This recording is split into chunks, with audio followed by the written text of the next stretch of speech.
Talking to oneself is a habit everyone indulges in. We could no more stop talking to ourselves than we could stop eating and drinking. All that we can do is control the nature and the direction of our inner conversation.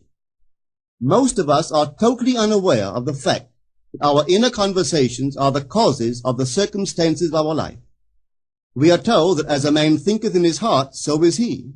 But do we know that man's thinking follows the tracks laid down in his own inner conversations? To turn the tracks to which he is tied in the direction in which he wants to go, he must put off his former conversation, which is called in the Bible the old man, and be renewed in the spirit of his mind. Speech is the image of mind. Therefore, to change his mind, he must first change his speech. By speech is meant those mental conversations we carry on with ourselves. The world is a magic circle of infinite possible mental transformations, for there are an infinite number of possible mental conversations. When man discovers the creative power of inner talking, he will realize his function and his mission in life.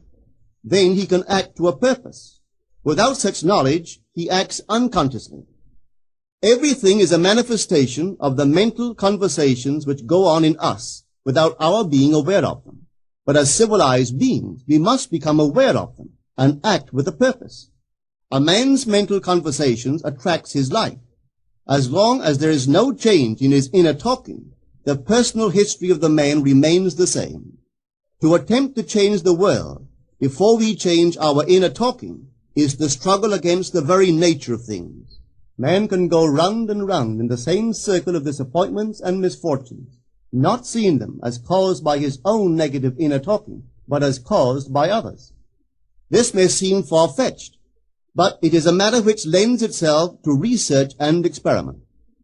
The formula the chemist illustrates is not more certainly provable than the formula of this science by which words are clothed in objective reality. One day a girl told me of her difficulties in working with her employer. She was convinced that he unjustly criticized and rejected her very best efforts.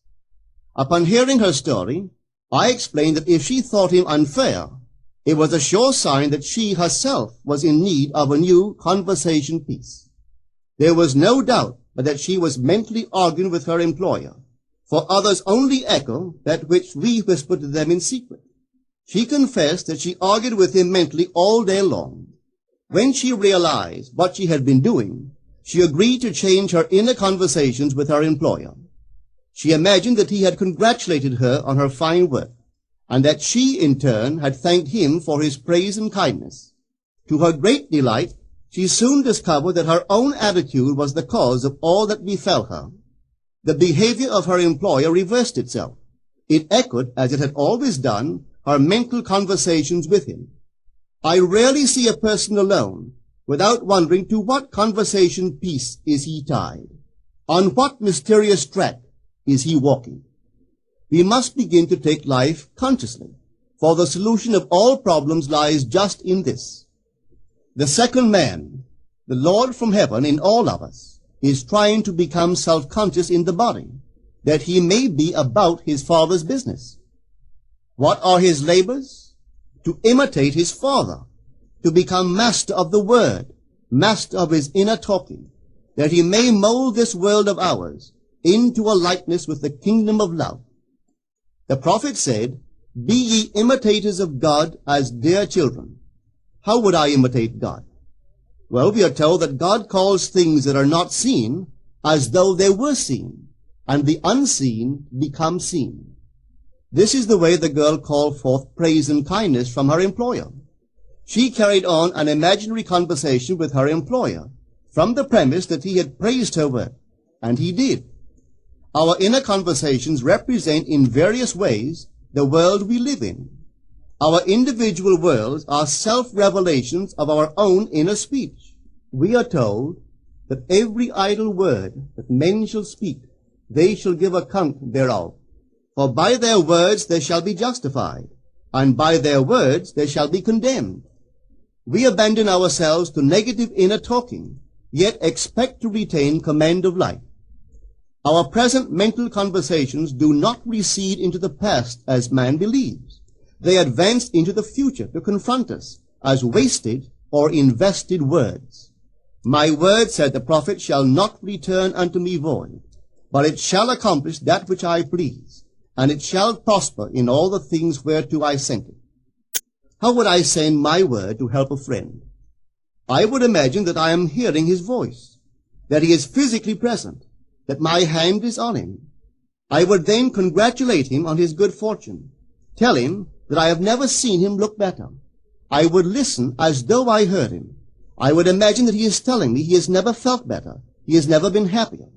And I would know that in this loving, knowing communion with another, a communion populous with loving thoughts and feelings, that my word was sent, and it shall not return unto me void, but it shall prosper in the thing whereto I sent it. Now is the accepted time. Now is the day of salvation.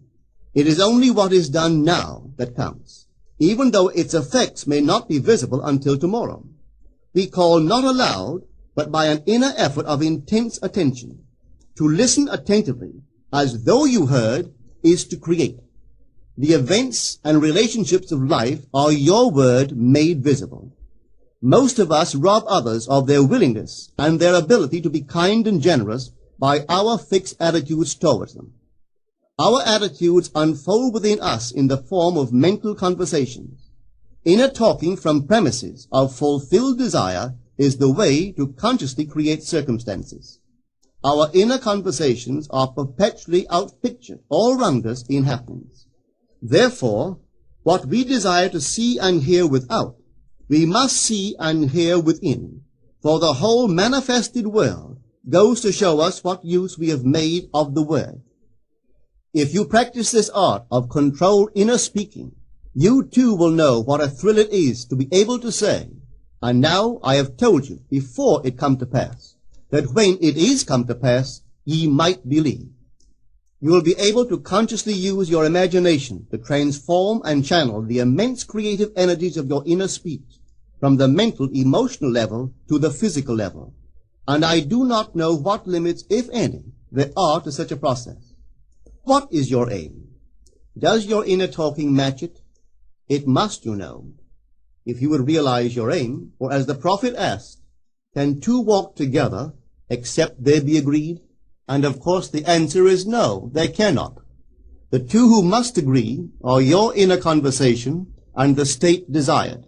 That is, what you desire to see and hear without, you must see and hear within. Every stage of man's progress is made by the conscious exercise of his imagination, matching his inner speech to his fulfilled desire. As we control our inner talking, matching it to our fulfilled desires, we can lay aside all other processes. Then we simply act by clear imagination and intention.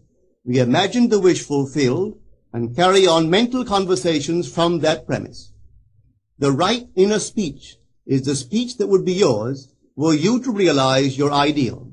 In other words, it is the speech of fulfilled desire. Now you will understand how wise the ancient was when he told us in the Hermetica, there are two gifts which God has bestowed upon man alone, and on no other mortal creature. These two are mind and speech, and the gift of mind and speech is equivalent to that of immortality. If a man uses these two gifts rightly, he will differ in nothing from the immortals. And when he quits his body, mind and speech will be his guides, and by them he will be brought into the troop of the gods and the souls that have attained to bliss. With the gift of mind and speech, you create the conditions and circumstances of life. In the beginning was the Word, and the Word was with God, and the Word was God.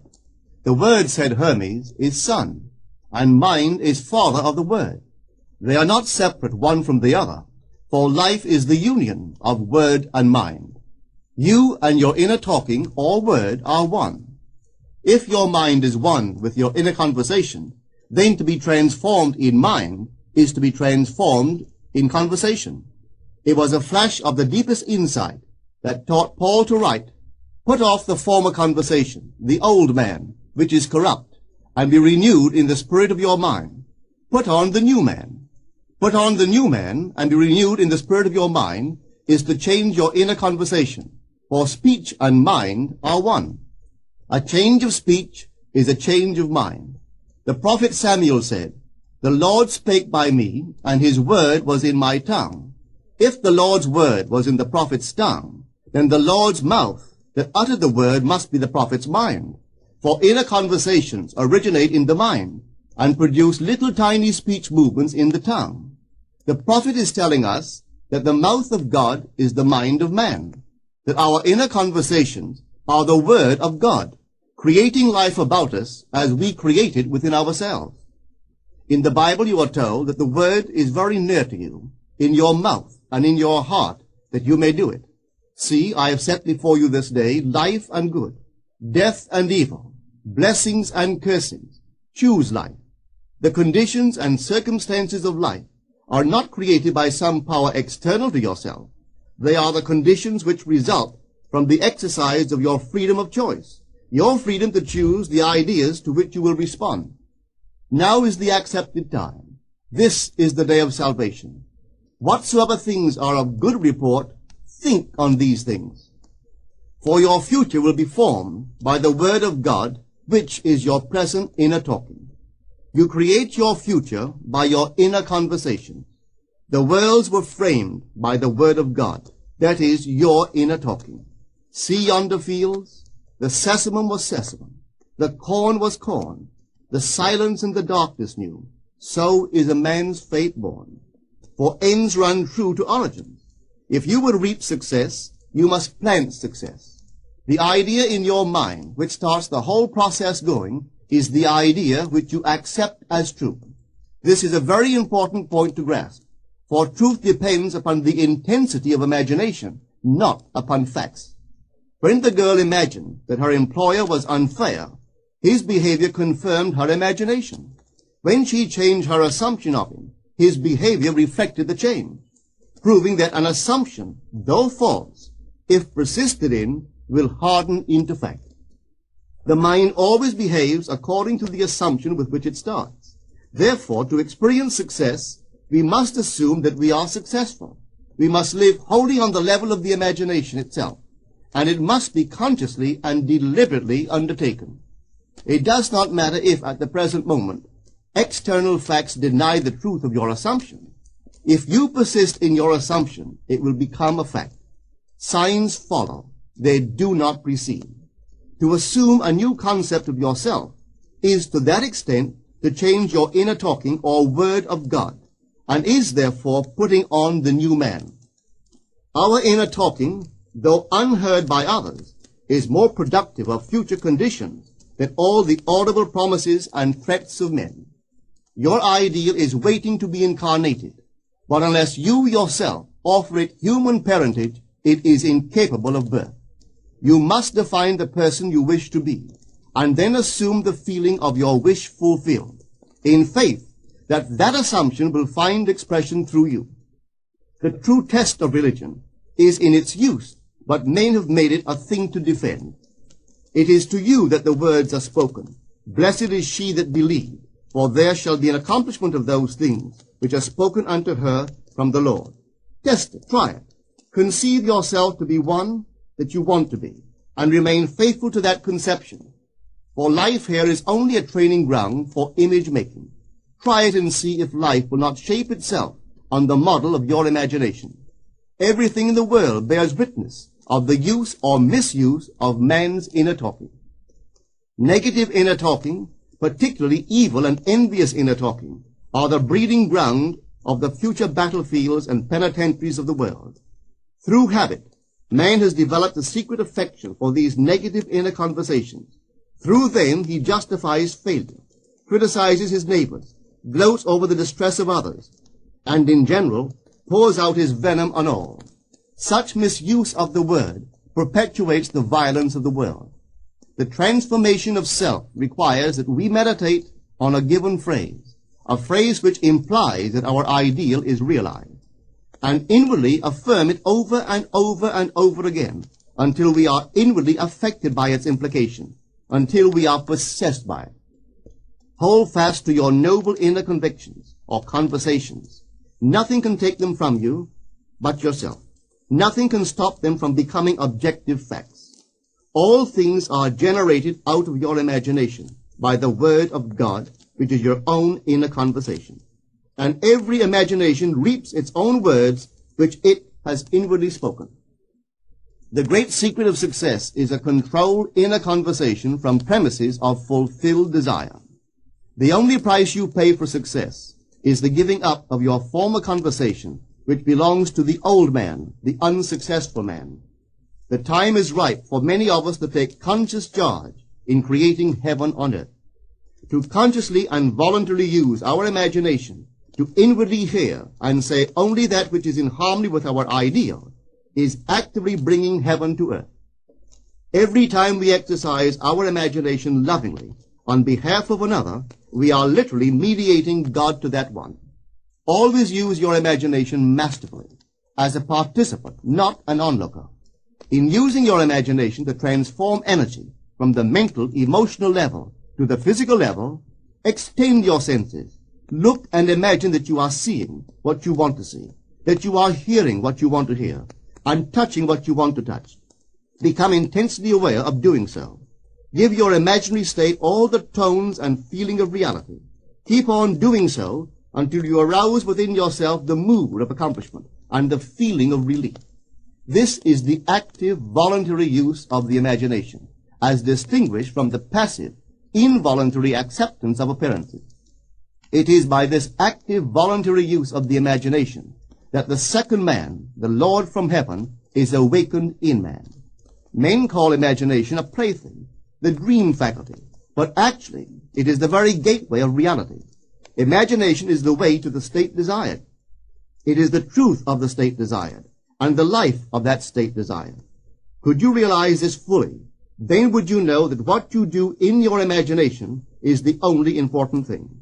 Within the circle of our imagination, the whole drama of life is being enacted over and over again.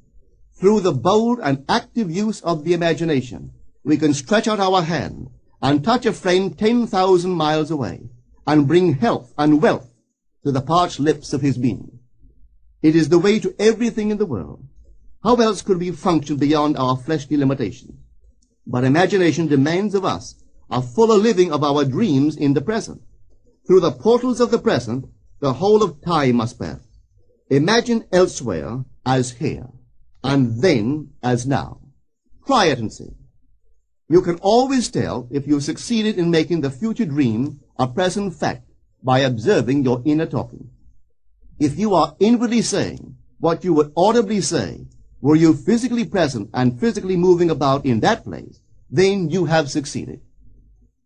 And you could prophesy it from these inner conversations and from the moods which they awaken within you, what your future will be.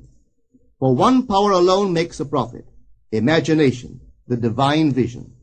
All that we meet is our word made visible, and what we do not now comprehend is related by affinity to the unrecognized forces of our own inner conversations and the moods which they arouse within us. If we do not like what is happening to us, it is a sure sign that we are in need of a change of mental diet.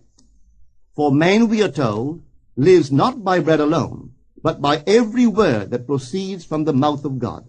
And having discovered the mouth of God to be the mind of man, a mind which lives on words or inner talking, we should feed into our minds only loving, noble thoughts.